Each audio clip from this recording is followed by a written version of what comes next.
से समय अमेरिकार घृण्य दासत्व प्रथा प्रचलित थिला। कृष्णकाय व्यक्ति मानकु कृतदास भाव में रखी अकथनीय अत्याचार करा जाउथिला। सामान्यतम स्वाधीनता नथिला एई कृतदास मानकर। पणीय पशु भाव में सेमानकु बिक्री खरीदी करा जाउथिला दास हाटरे। धर्मशास्त्र विशारद चर्चर पुरोहित माने एही जघन्य प्रथा को ईश्वरक सम्मति कही स्वीकृति प्रदान करथिले। फलतः यह तार पाशव काया विस्तार करी चलीथिला। कृतदास मानक मालिक माने साधारणतः थिले अति नृशंस निर्दय। सामान्य त्रुटि जोगु बर्बरचित भाव में बेत्राघात करा जाउथिला। मात्राधिक खटणी अत्याचार कारणरू अनेक कृतदास मृत्यु मुखरे पड़ुथिले। बेकर नामक जड़े दास आपणा परिश्रम कर्तव्यनिष्ठा और स्वामी भक्ति कारणरू मालिकंगर विश्वासी होई परिथिला। मुख्य कथा हला मालिक नृशंस नथिले। विश्वासी दास को साथी रे नहीं मालिक एकदा दास हाट को जाइथिले कृतदास किनिबा उद्देश्य रे।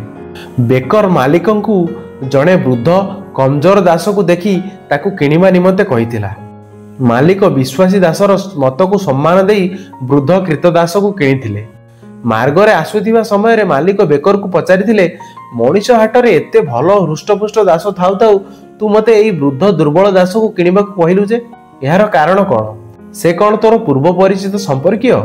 मालिकंकु आश्चर्यान्वित करी बेकर कहिला, मालिक मु एई दासर सेवा करबा को चाहे।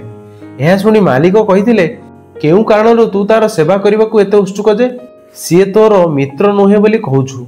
एथर भी मालिकंकु आहुरी चकित करथिला बेकर उत्तर, मालिक से मोर शत्रु, सबुठु बड़ शत्रु।